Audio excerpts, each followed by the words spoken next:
함께 신앙 고백하시겠습니다. 전능하사 천지를 만드신 하나님 아버지를 내가 믿사오며 그 외아들 우리 주 예수 그리스도를 믿사오니 이는 성령으로 잉태하사 동정녀 마리아에게 나시고 본디오 빌라도에게 고난을 받으사 십자가에 못 박혀 죽으시고 장사한 지 사흘 만에 죽은 자 가운데서 다시 살아나시며 하늘에 오르사 전능하신 하나님 우편에 앉아 계시다가 저리로서 산자와 죽은 자를 심판하러 오시리라. 성령을 믿사오며 거룩한 교회와 성도가 서로 교통하는 것과 죄를 사하여 주시는 것과 몸이 다시 사는 것과 영원히 사는 것을 믿사옵나이다. 아멘. 찬송가 286장입니다.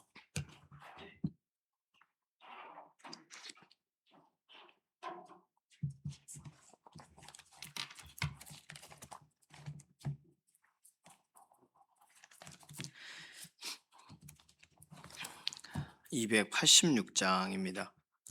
주 예수님 내 맘에 오사 날 붙들어 주시고 내 마음에 새 힘을 주사 늘 기쁘게 하소서.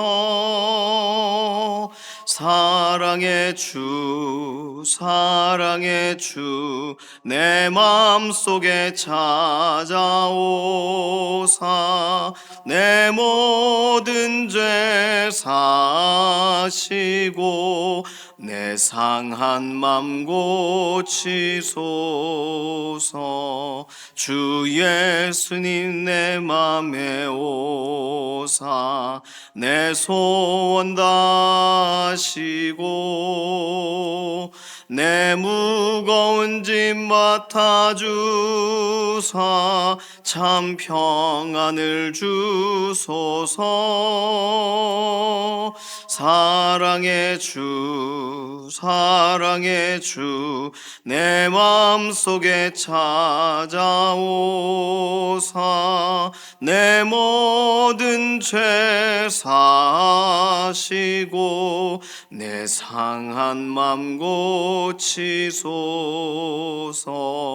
주 예수님 내 맘에 오사 날 정결케 하시고 그 은혜를 내 맘에 채워 늘 충만케 하소서.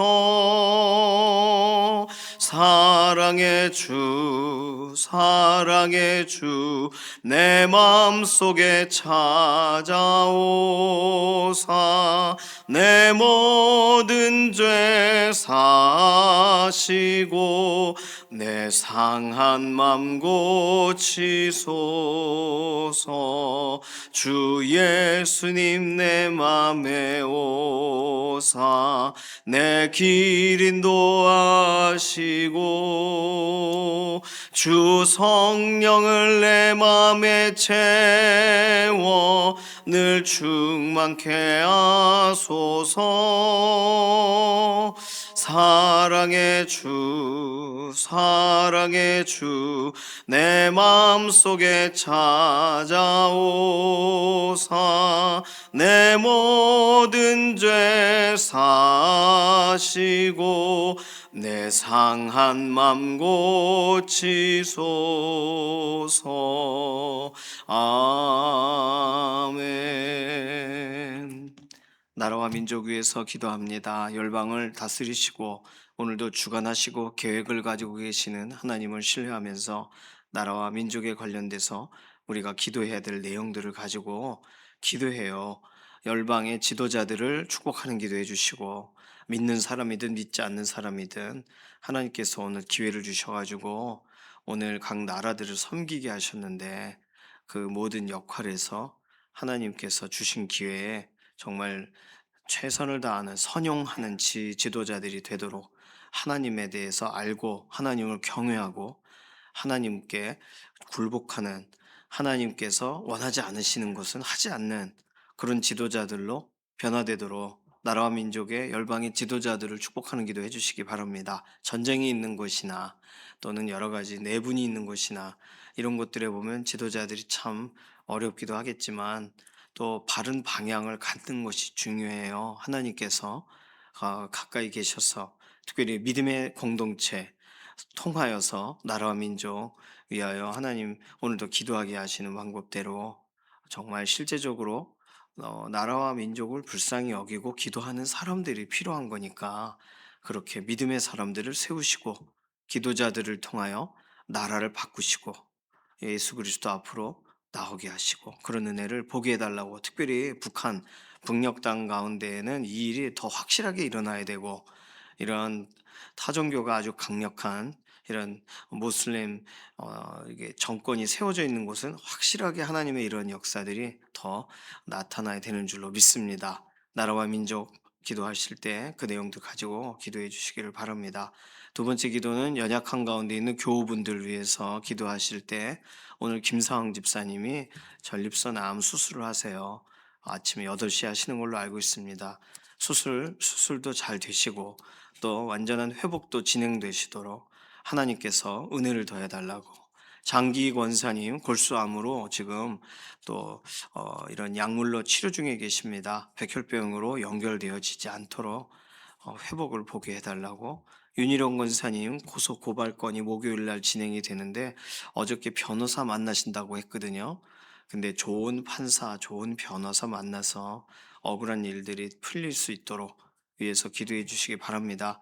이규희 장로님, 주숙자 권사님, 이민순 집사님 회복을 위해서 기도해 주시고 정명자 권사님, 양선민 집사님, 이종선 장로님, 전영설 권사님 골절되신 부분이 완전하게 회복되도록 위해서 기도해 주시기 바랍니다. 배미아 권사님, 이해신 권사님 호흡과 또 몸의 모든 상태들을 호전시켜 달라고 맡기는 기도가 필요합니다.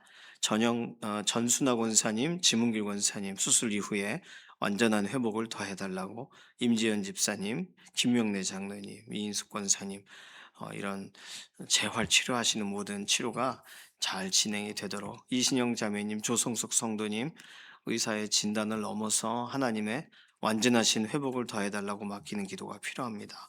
마지막으로 선교사님들, 선교사님 자녀들, 선교지에 하나님께서 보내셨는데 사역을 잘 감당하는 것뿐만 아니라 흔들리지 않도록 그 마음을 하나님 오늘 붙잡아 주시고 하나님께서 그 땅을 향하여 보내실 때에는 목적이 있으신 거잖아요. 그 목적을 보기 전까지 낙심하지 않고 기도하는 자리에서 하나님을 바라보는 하나님을 위해 구별된 그런 믿음의 걸음을 오늘도 걸어가게 해달라고 선교사님의 개인적인 상황들을 우리가 잘 모릅니다. 그러나 우리가 알고 있는 우리가 후원하고 있는 선교사님들 또 선교사님 자녀들을 축복하는 기도가 마지막 기도 제목이 되겠습니다. 이런 내용으로 잠시 통성으로 기도하겠습니다. 살아계신 하나님 감사합니다. 새로운 하루를 시작하게 하셨고 또 오늘 기도하며 하루를 하나님 바라보게 해주셔서 감사합니다. 나라와 민족이 하나님 손에 있습니다. 오늘 열방을 호령하시는 하나님께서 지도자들을 오늘도 변화시키시고 그들이 갖고 있는 여러 가지의 생각과 사상과 기준들이 매 순간 하나님 앞에 확인받게 되길 원하고 하나님께서 이들에게 기회를 주신 것을 선용하도록 하나님 나쁜 쪽 잘못된 곳으로 하나님 기뻐하시지 않는 쪽으로 하나님 흘러가지 않도록 오늘도 생각과 마음을 바꾸시고 변화시키셔서 전쟁이 있는 곳에 분쟁이 있는 곳에 잘못된 이러한 나라와 민족 안에서의 일들이 있는 곳에 지도자들을 오늘도 일깨우시고 지도자들이 변화되게 하시옵소서. 특별히 북녘 땅 오랜 기간 압제되고 어려운 가운데 있습니다. 지하교회 성도들을 보호하시고 북한 동포들을 불쌍히 여기시고 하나님께서 북한 오늘도 눈동자같이 지켜서 살피시고 불쌍히 여기시는 그 은혜를 경험하는 자리가 되게 하시옵소서. 연약한 가운데 있는 우리 교우분들 하나님 기억하시고 특별히 오늘 김사왕 집사님 수술하시는 모든 현장에 하나님 오늘도 함께 하심을 드러내 주시옵소서. 수술과 회복이 온전하게 진행되게 하시옵소서. 장기 권사님 골수암 이런 약물 치료 중이신데 백혈병으로 가지 않도록 오늘도 그 몸의 상태를 붙잡아 주시고 윤희룡 권사님 이런 법정적인 일들로 판사와 또 이 변호사가 바뀌었습니다. 모든 이런 만남들이 좋은 만남이 있게 하셔서 억울한 모든 일들이 신속하게 풀려지는 자리가 되게 하시옵소서. 이규희 장로님, 주숙자 권사님, 이미순 집사님, 연약한 육신을 일으켜 주시고, 정명자 권사님, 양선민 집사님, 이종선 장로님, 전영설 권사님, 골절되신 부분이 온전하게 회복되도록 오늘도 붙드시고, 전순아 권사님, 치문길 권사님, 오늘도 수술 이후에 완전한 몸으로 오늘 바꿔주시기를 원합니다. 배미아 권사님, 이예신 권사님, 호흡과 관련되고 또 온몸의 상태를 하나님 일으켜 주셔서 모든 것 정말 기력을 더하시고 회복을 하나님 오늘 덧입혀 주시옵소서. 임지은 집사님, 김명래 장로님, 이인숙 권사님 재활 치료하는 모든 과정 가운데 하나님 오늘 개입하여 주시고, 이신영 자매님, 조성숙 성도님 의사의 진단을 넘어 하나님의 오늘도 살피시는 은혜를 경험하게 하시옵소서. 선교사님과 선교사님의 자녀들 오늘도 선교지에서 또 다른 제3국 다른 나라에서 하나님의 영광을 위하여 구별됨이 있게 하시고, 하나님께서 주신 사명 소명으로 그 땅을 향해 나아간 그 걸음이 헛된 걸음이 되지 않도록 오늘도 선교사님과 그 가정을 오늘도 보호하시고 사용하시고 복되게 하실 줄로 믿습니다. 하나님의 선하신 계획을 의지하고 우리가 기도하고 맡긴 우리의 기도의 제목들도 응답하여 주시옵소서. 감사드리며 살아계신 예수님의 이름으로 기도드립니다. 아멘. 다니엘 6장 25절에서 28절까지 말씀입니다. 구약성경 1244페이지 다니엘서 6장 25절에서 28절입니다. 25절에서 28절 마지막 절까지 함께 읽습니다. 이에 다리오 왕이 온 땅에 있는 모든 백성과 나라들과 언어가 다른 모든 사람들에게 조서를 내려 이르되, 원하건대 너희에게 큰 평강이 있을지어다. 내가 이제 조서를 내리노라. 내 나라 관할 아래에 있는 사람들은 다 다니엘의 하나님 앞에서 떨며 두려워할지니 그는 살아계시는 하나님이시요 영원히 변하지 않으실 이시며 그의 나라는 멸망하지 아니할 것이요 그의 권세는 무궁할 것이며 그는 구원도 하시며 건져내기도 하시며 하늘에서든지 땅에서든지 이적과 기사를 행하시는 이로써 다니엘을 구원하여 사자의 입에서 벗어나게 하셨음이라 하였더라. 이 다니엘이 다리오 왕의 시대와 바사 사람 고레스 왕의 시대에 형통하였더라. 아멘. 오늘 다리오 왕이 온 땅에 있는 모든 백성과 나라와 언어가 다른 모든 사람에게 조서를 내렸다. 그 당시에 이 메데 바사 연합의 나라가 굉장히 넓어요. 그 나라에 이미 아수르 때부터 바벨론 때부터 섞여 있었던 다양한 언어를 가진 사람들, 각 나라의 사람들이 있어요. 전 세계에 조서를 내린 게 아니라 페르시아가 다스리는 지역에 조서를 내린 걸 이런 식으로 설명을 한 겁니다. 자, 오늘 이 부분이 되게 중요한데 28절에 이 다니엘이 다리오 왕의 시대와 바사 사람 고레스 왕의 시대에 형통하였더라 했는데요. 다리오라는 왕은 성경에 2번 나옵니다. 첫 번째 나오는 왕이 이 바벨론, 이 페르시아로 이게 바뀌어질 때에 등장하는 이 사자굴 사건에 등장하는 왕이 다리오 왕이고, 그리고 우리가 알고 있는 것처럼 에스라 1장에서 6장 사이에 이 성전이 예루살렘 성전이 고레스 왕을 통하여 고향으로 돌아간 수르바벨을 통해서 1차 귀환으로 돌아간 사람들이 성전을 재건하거든요. 그때 성전 만드는 거를 사마리아에 있는 총독이 내려와서 막아요. 그때 다리오 왕이 느부갓네살 때부터 있었던 이런 이 세스바사를 통해서 느스루바벨 때 이 여호와의 전에 있던 기물들이 다 갔다는 사실과 기록된 조서들을 보게 돼요. 그래서 다리오 왕 때 이거 당연한 건데 이런 식의 얘기가 되고, 그 다음에 아닥사스다 때 이제 에스라와 느헤미야를 보내게 됩니다. 그러니까 다리오라는 왕은 2명이 나오는 거예요. 성경상에는. 그러니까 오늘 본문의 다리오는 역사 속에 다리오란 이름을 가진 적이 없는 왕이에요. 그래서 역사에는 바벨론과 페르시아 이 모든 역사의 시대에 이 바벨론에서 페르시아 넘어갈 딱 그 당시에 다리오라는 사람이 없어요. 그 고레스라는 사람이 페르시아의 초대 왕입니다. 그런데 역사적으로 따져볼 때 이 고레스는 메대 쪽, 그러니까 외가 쪽이 메소포타미아 그런 세력이고, 이 고레스는 페르시아 세력이에요. 그래서 외가 쪽 외삼촌에게 2년 동안 초대 그 페르시아 초대 왕의 역할로 세웠다고 합니다. 그 외삼촌의 이름이 메대 군주였던 키악사레스 2세, 키악사레스. 그러니까 이 사람을 메대 사람 다리오라고 부르는 거예요. 왜 제가 메대 사람 다리오라고 부르냐면 5장 31절 가보시겠습니까? 다니엘 5장 31절. 30절 31절 보시면, 그날 밤에 갈대아 왕 벨사살이 죽임을 당하였고 메대 사람 다리오가 나라를 얻었는데, 그때 다리오는 62세였더라. 나이가 많아요. 그러니까 이분이 그 메대 사람이 바벨론을 이긴 게 아니라 메대와 바사 사람이 연합해서 바벨론을 이기거든요. 그래서 역사적으로 굳이 보면 고레스의 외삼촌이 2년간 섭정을 한 것이라고 보시면 되겠습니다. 그때의 그 왕이 다리오예요. 키악사레스가. 그래서 역사 속에서는 다리오란 이름을 가진 적이 없는데, 왜냐하면 다리오 1세가 학개와 스가랴 선지자 성전 건축을 막 다시 격려하고 할 때, 그때 왕이 다리오예요. 그게 다리오 1세예요.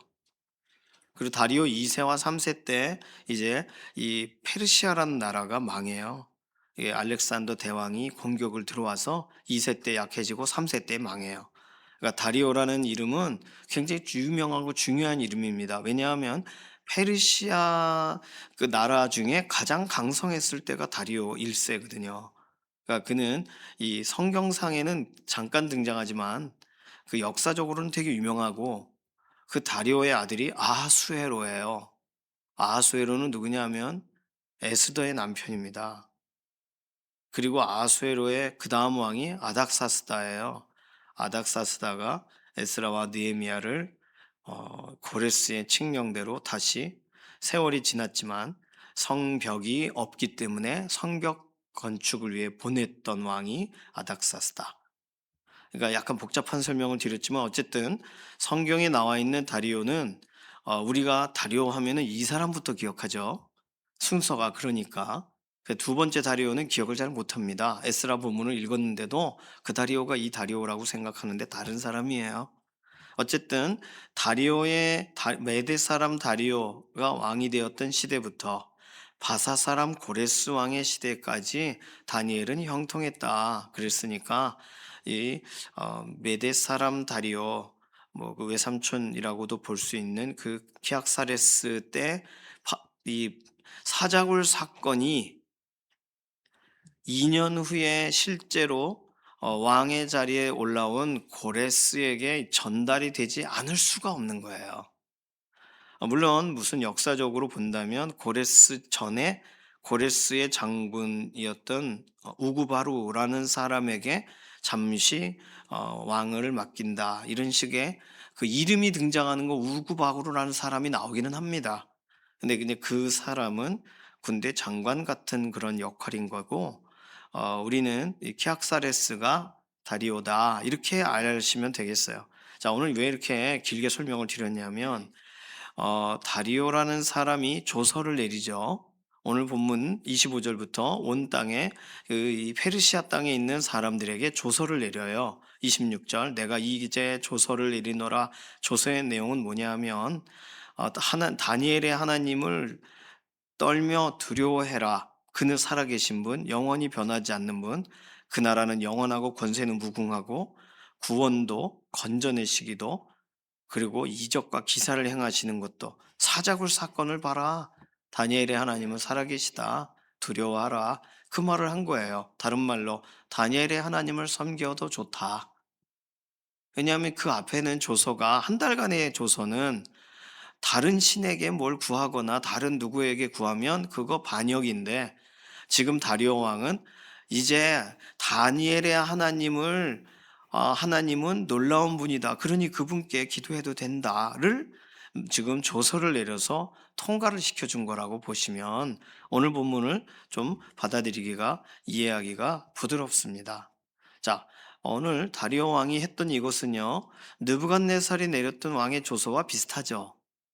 느부갓네살 왕도 다니엘 3장 29절에 다니엘의 세 친구, 그 세 친구 사드락 메삭 아벳느고, 야 널 구원할 신이 있냐 이렇게 말했다가 경솔히 말한 걸 자기 자신이 돌아보고 조서 내용이 이 사드락 메삭 아벳느고의 하나님께 경솔히 말하거든 그 몸을 쪼개고 그 집을 걸음터로 삼을 것이다. 이게 첫 번째 조서예요. 두 번째 조서는 4장 1절에서 3절, 37절에 등장하는 지극히 높으신 하나님 하늘의 왕은 진실하시고 의로우시고 교만하게 행하는 자를 낮추신다. 나에게 일어날 일을 들어보라. 이렇게 나를 낮추셨다. 하나님이 높다. 이게 느부갓네살이 했던 두 번째 조서입니다. 그리고 조서가 하나 더 나와요. 벨사살 왕이 꿈을 해몽하는 자에게 자주색 옷을 입히고 금사슬을 두르고 나라의 셋째 통치자로 삼겠다라고 한 그걸 다니엘이 바로 이 사람이다 하며 5장 29절에 벨사살이 조서를 내립니다. 자, 왕이 할 수 있는 건 조서를 내리는 것밖에 안 돼요. 정치인이 할 수 있는 건 조서를 꾸미는 것밖에 안 돼요. 그러니까 모든 것에서 가장 완벽한 법을 만든다고 할 때 그 법이 결국에는 생각해 보시면 느부갓네살 왕의 조서대로 메대 사람 다리오가 지금 다니엘을 대해준 거예요? 그렇지 않죠. 느부갓네살의 조서면 왕의 조서면 사드락 메삭 아벳느고의 하나님께 경솔히 말하며 벌써 쪼개졌어야 돼요.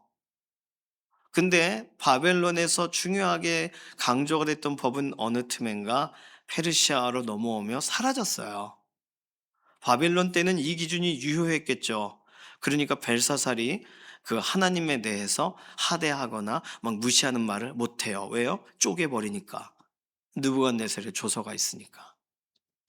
교만하게 행하는 자는 낮추신다라는 조서가 있는데 그 부분은 벨사살에게 크게 영향을 끼치지 못했어요. 그러니까 교만하게 행했어요. 하나님 앞에.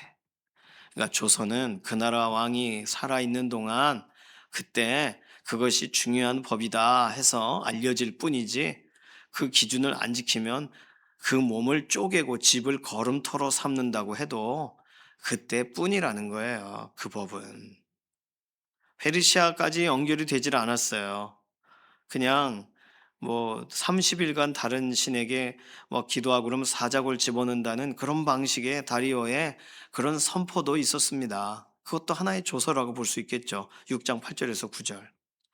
그런데 지금 다리오는 사자골 사건을 경험하고 이제 새로운 조서를 내려요. 그것이 오늘 본문이에요. 다니엘의 하나님을 두려워해라. 이게 조서의 첫 번째 내용이에요. 하나님을 경외해라. 하나님 살아계시고 변치 않는다. 그 나라 멸망하지 않고 권세가 무궁하다. 이 조서가 내려졌습니다. 이 조서가 조서로서 끝났다면, 다시 말하면 새로운 금령으로서 끝났다면, 그냥 새롭게 세워진 법으로서 끝나버렸으면 그 법은 그냥 그 당시에 그거를 꾸미는 사람들에게나 그 나라의 또 왕이 바뀌면 또 시들시들해지는 거예요. 그럼 우리는 한 가지 생각해 볼 필요가 있는데 하나님은 규율과 규칙과 기준과 조서 때문에 다니엘에게 행하셨어요? 하나님은 하나님이 정하신 규칙 때문에 다니엘의 새 친구를 구하셨습니까? 그렇지 않죠? 사람들이나 조서가 필요한 거예요. 사람들이나 금령이라는 것들이 필요한 겁니다. 왜냐하면 자기들이 정치적인 목적을 이루어야 되니까 그런 기준들을 자꾸 막 새롭게 하는 거예요. 그러나 하나님은 그런 거에 매이셔가지고 사람을 구출하시고 건지신 것이 아니라는 거예요. 사람이 할 수 있는 건 그냥 이 놀라운 일을 보라라고 도장 꽝 찍어서 이 뭐 지방 곳곳에 그 이렇게 조서를 내리고 왕명을 내리는 것 말고 할 수 있는 게 없어요. 그러나 하나님은 명령에 의해 하나님이 내리신 명령에 하나님이 제한이 되셔 가지고 그래서 하나님이 어쩔 수 없이 누군가를 구해 주고 지인이에요? 하나님은 그런 분이 아니십니다. 하나님은 알라딘 램프에 들어있는 그래서 세 가지 소원을 안 들어줄 수 없는 그런 분이 아니세요. 그러면 하나님은요, 왜 다니엘의 세 친구를 건지시고, 왜 느부갓네살이 짐승이 됐다 정상이 되게 하시고, 왜 지금 다니엘을 사자굴에서 건지셨을까요? 왜 그러셨을까요? 규칙 때문에 그러신 거 아니고, 법안 때문에 그러신 거 아닌데. 왜 그러셨을까요? 물론 약속은 있어요. 믿음의 사람들이 하나님 앞에 얻었던 약속들이 있습니다. 믿음의 사람들이 하나님을 신뢰하여 했던 기도를 따라 다니엘이 기도하긴 했지만 왜 하나님은 다니엘을 건지셨을까요? 로마서 5장 8절은 이렇게 설명합니다. 우리가 아직 죄인 되었을 때 그리스도께서 우리를 위하여 죽으심으로 하나님께서 우리에 대한 자기의 사랑을 확증하셨느니라. 그러면 하나님이 하나님의 방법으로 지금 하나님의 사람들을 사랑하고 계셔서 사랑하시기 때문에 건지시는 거죠. 예수 그리스도를 통하여 하나님께서 우리를 향하신 그분의 사랑을 확증하신대요. 확증하셨대요. 그러니까 하나님의 사랑 때문에 이 일이 진행되는 거죠. 하나님이 그 백성을 사랑하시는 역사 때문에 이 일이 진행되는 거죠. 느부갓네살을 불쌍히 여기시는 그 하나님의 배려 때문에 느부갓네살이 다시 돌아오게 됐던 것처럼 오늘 우리가 기도할 때 하나님의 말씀을 붙잡고 기도한다라고 할 때 우리는 오해하면 안 됩니다. 하나님의 약속이니까 이 약속을 붙잡고 기도하면 하나님도 꼼짝 못 하실 거야 라고 생각하고 기도한다면 뭔가 아주 크게 잘못된 기도를 하고 있는 거예요. 하나님은 약점을 보이시지 않는 분이세요. 하나님은 하나님의 권세를 아유, 미안 하고 져주면서 행하지 않는 분이세요. 하나님은 그분은 스스로 계신 분이고 스스로 완전하신 분이시고 그분은 어느 하나 흠이 없으신 분이세요. 그러니까 하나님은 하나님이 직접 자원하셔서 우리를 향하시지 않는 한 자원하셔서 그 일을 진행하시지 않는 한 우리 안에 하나님께 대한 소원과 소망과 기도와 그 모든 것에서 실제적으로 하나님이 행하여 주시지 않는 한 우리가 아무리 매달리고 기도해도 그 일이 이루어지지 않는 거예요. 잘못된 거를 앓을 때는 고쳐주시고 또 바른 것에 대해서 하나님의 시간 때문에 기다리게 하시는 부분이 분명히 있으시죠. 하나님의 방법이시지만 그러나 내가 기도했으니까 당연히 되는 거야 라고 할 수 없다는 거예요. 왜냐하면 하나님께서는 모든 것에 실제적인 주권을 가지신 분이시기 때문입니다. 하나님이 주권을 가지고 계시는 분이세요. 오늘 우리를 사랑하셔서 하시는 거예요. 그냥 우리를 향하셔서 손을 내미시니까 하시는 거예요. 그거 말고는 하나님이 움직이실 만한 어떤 꼬투리를 잡고 실마리를 갖고 하나님이 어쩔 수 없이 팔씨름해서 져주셔야 되고 그런 분이 아니십니다. 하나님이 어떤 분인지에 대해 이렇게 깨닫게 하시는, 알게 하시는 다양한 사건들이 있어요. 그래서 하나님께서 오늘도 각 사람들을 대하시고 그들의 인생을 바꾸세요. 오늘 다리오 왕은 사자굴 사건밖에 경험하지 않았는데 오늘 26절, 27절을 보면 완전 느부갓네살 같은 고백을 해요. 똑같아요. 느부갓네살이 했던 말과 똑같은 심지어 느부갓네살이 꿈에서 들었던 내용이 26절에 들어가 있고 그리고 느부갓네살이 짐승이 됐다가 정상이 될 때 했던 고백이 27절에 들어가 있어요. 하나님이 만나 주시면 그 만나 주신 사람에게는 하나님이 정말 그의 삶에 터치하시면 동일한 역사가 일어나는 줄로 믿습니다. 자, 정치인이 할 수 있는 거, 왕이 할 수 있는 건 조서 내리는 것 그것밖에 없고 그걸로 권력, 그걸로 그냥 그 압력 행사하는 거예요. 그게 다예요. 그러나 오늘 이게 신앙 고백이면 조석으로서의 기능보다 신앙 고백의 기능이 더 명확하다면 이 신앙 고백은 그다음 사람에게 영향을 주는 겁니다. 이게 조서로 끝난 거면 고레스가 영향받을 이유가 없어요. 고레스라는 왕이 "아 그래 하나 그렇다."라고 말할 필요가 없어요. 자, 우리 에스라 1 장을 볼까요? 이미 우리가 다 본 본문이지만 구약 성경 에스라 1장 710 페이지 정도 있습니다.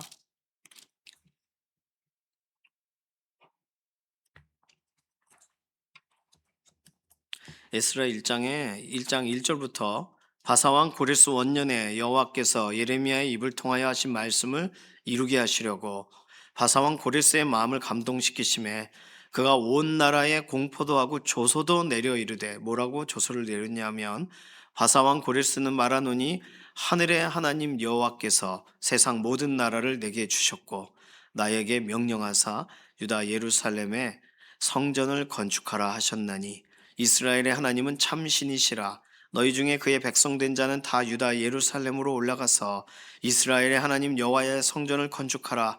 그는 예루살렘에 계신 하나님이시라. 그 남아있는 백성이 어느 곳에 머물러 살든지 그곳 사람들이 마땅히 은과 금과 그 밖의 물건과 짐승으로 도와주고 그 외에도 예루살렘에 세울 하나님의 성전을 위하여 예물을 기쁘게 드릴지니라 하였더라. 우리는 에스라 1장을 읽을 때, 와, 고레스가 굉장한 사람이네.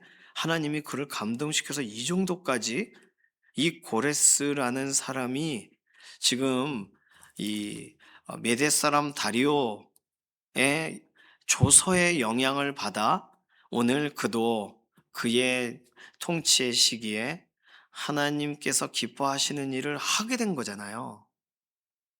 그러니까 이것이 만약에 그냥 일반적인 조서였으면, 그냥 일반적인 그런 법령이었으면 이걸 굳이 지킬 이유가 없습니다. 그 사람이 경험한 거고 그 사람이 세운 기준이지만, 그런데 이게 신앙 고백이면 달라지는 거예요, 이야기가. 신앙 고백이 세워지면 그러면 다른 사람들에게 나도 그 신앙 고백에 화답을 하게 되는 거예요. 이게 기준이라고 생각해 보시고 규칙이라고 생각해 보세요. 이 규칙을 지키려고 막 애를 써야 되는 그 다음에 세워진 왕의 심정을 생각해 보세요.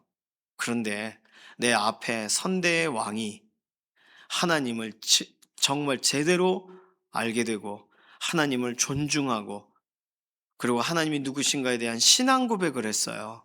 그 신앙 고백이 영향을 주는 거예요. 하나님이 그의 삶에 다시금 다가가 주시는 거예요. 그의 인생이 새롭게 쓰임 받게 되는데 앞선 사람들의 신앙 고백이 얼마나 중요한지, 오늘 다니엘 6장 28절의 짧은 구절은 결국 다니엘이 살아있는 동안 다리오에게도 고레스에게도 하나님을 믿는 사람의 모습으로 보였을 것이고, 다리오 왕은 이 사자굴 사건 때문에 신앙 고백이 느부갓네살의 신앙 고백처럼 되었고, 그리고 고레스는 그 다음으로 이어서 세워진 고레스는 그 신앙 고백이 그대로 전수가 된 거죠. 오늘 우리들은 자녀들을 가르치고 키울 때 기준을 세우거나 또는 어떤 방식들을 제안합니다. 그런데 내가 믿는 하나님을, 내가 하나님을 섬기는 방식을, 내가 오늘 하루를 어떻게 살아가는지에 대해 자녀들에게 설명해 줄 때, 자녀들은 이걸 꼭 해야 돼 라는 기준으로 받아들이는 게 아니라, 그 아버지가, 그 어머니가, 그 조부모님이 하나님을 기뻐하며 즐거워하며 오늘 살아가시는 모습이 자신들에게는 굉장한 교훈으로 다가오는 거예요. 그러니까 신앙 고백으로서의 기준, 가정 안에 신앙 고백으로서의 규칙, 신앙 고백으로서의 가훈, 신앙 고백으로서의 권면이 우리에게 있어야 하는 줄로 믿습니다. 그럴 때에 우리의 자녀, 우리 다음 세대, 또 우리의 믿음의 공동체 안에서도 자연스럽게 일들이 진행되는 거예요. 목장이라고 생각해 보시면, 목장 안에서 우리가 교제할 때 실제로 하나님의 누구신가에 대한 믿음, 하나님이 어떤 일을 행하셨는가에 대한 나눔이 그 갈등하고 고민하는 사람들에게 전수가 되는 거예요, 신앙 고백으로서. 그렇다면 나도 만나 주시고 내 문제 가운데 개입해 주시고 하나님의 역사를 드러내 달라고 그 소망하는 기도가 될 수밖에 없어요. 우리 산부 예배 때 소그룹으로 같이 나누는데 내 고민거리도 나누지만 내가 만난 하나님의 이야기가 나아가게 될 때 결국은 나도 그 고백이 있게 해달라는 자연스러운 연결고리가 생기는 것입니다. 오늘 규칙을 세우고 기준을 세우고 무슨 헌법을 세우고 규약을 세우고 좋아요. 기준을 세운다는 건 좋은 겁니다. 그런데 그 기준을 어떻게 지켜가고 계시나요? 믿음으로 신앙 고백처럼 그것이 합당하니까 하나님 앞에 반드시 그렇게 나의 삶이 고백되어야 하니까 그것이 우리의 교회의 규약이고 우리의 신앙 고백이 반드시 하나님을 기쁘시게 하고 살아가게 하는데 가장 중요한 기준이니까 이 나라 헌법을 지켜가고 그렇게 되어야 되는 거 아니겠어요? 그냥 규칙 지키지 않으면 벌금 딱지 끊으니까 하는 게 아니고요. 오늘 나는 하나님을 경외함으로 신호대기를 지키는 거고 하나님을 경외함으로 건널목을 기다리는 거예요. 신앙 고백이 자연스럽게 우리의 삶에 이 세상에서 말하고 있는 규칙을 넘어서는 신앙 고백이 된다면 그럼 우리는 아무도 보지 않아도 우리의 삶을 그대로 하나님께서 보고 계시는 것 맞춰 살아가게 될 줄로 믿습니다. 오늘 다리오로 끝나지 않았어요. 이 조서가. 고넬료래. 고레스까지 연결됐어요. 얼마나 놀라워요? 이렇게만 될 수 있다면 오늘 우리의 신앙 고백이 자녀들에게 표현되시기를 바라고 자녀들이 그 다음 세대들에게 연결되기를 바라고 야, 우리 가문은 이 부분에선 타협이 없다. 그렇게 살아오셨거든 하는 이야기가 넘치시기를 그렇게 세워지시기를 오늘 하루도 믿음으로 그렇게 살아가는 믿음의 동역자 되시기를 소망합니다. 이 시간 같이 기도하겠습니다. 이 시간 기도할 때 하나님 우리가 세상에 있는 많은 규칙과 기준과 또는 모든 것들을 지켜나아갈 때 하나님 이것이 하나님을 경외함으로 이 일이 되게 하시고 하나님께 하는 신앙 고백처럼 우리의 삶이 살아가게 하셔서 우리 때 끝나지 않고 다음 세대까지 연결되어질 수 있는 신앙의 기준이 바로 세워지는 가문이 되게 해달라고 맡기는 기도로 통성으로 기도하겠습니다. 살아계신 하나님 감사합니다. 수많은 사람들이 규칙을 세우지만 본인들이 지키지를 않고 규칙을 세워서 남을 괴롭히는 데 사용합니다.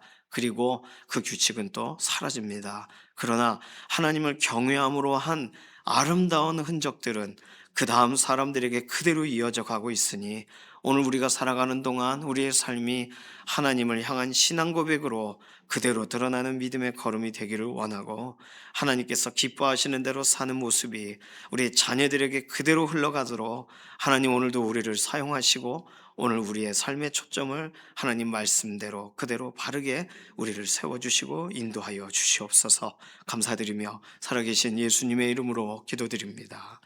아멘. 찬송가 357장입니다.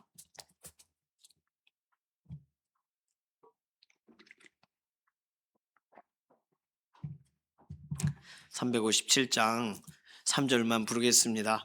끝까지 이긴 자에게 흰 옷을 입히고 또 영생복을 주시니 참 기쁜 일일세. 이 어두운 세상 지나서 저 천성 가도록 주 예수 믿는 힘으로 온 세상 이기네. 믿음 이기네. 믿음 이기네. 주 예수를 믿음이 온 세상 이기네. 아멘. 주님께서 가르쳐주신 기도하겠습니다. 하늘에 계신 우리 아버지여, 이름이 거룩히 여김을 받으시오며 나라의 임하옵시며 뜻이 하늘에서 이루어진 것 같이 땅에서도 이루어지이다. 오늘날 우리에게 일용할 양식을 주옵시고 우리가 우리에게 죄 지은 자를 사하여 준 것 같이 우리 죄를 사하여 주옵시고 우리를 시험에 들게 하지 마옵시며 다만 악에서 구하옵소서. 나라와 권세와 영광이 아버지께 영원히 있사옵나이다. 아멘.